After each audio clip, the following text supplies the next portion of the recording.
আর সকাল ঘরটায় আমার ধোঁয়ায় ভরা বিষাক্ত এক ঘ্রাণ।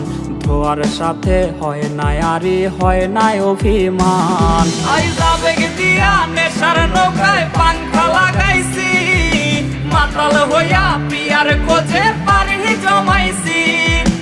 আবেগ দিয়া নেশার নৌকায় পাংখা লাগাইছি, মাতাল হইয়া পিয়ার কোচে পানি জমাইছি।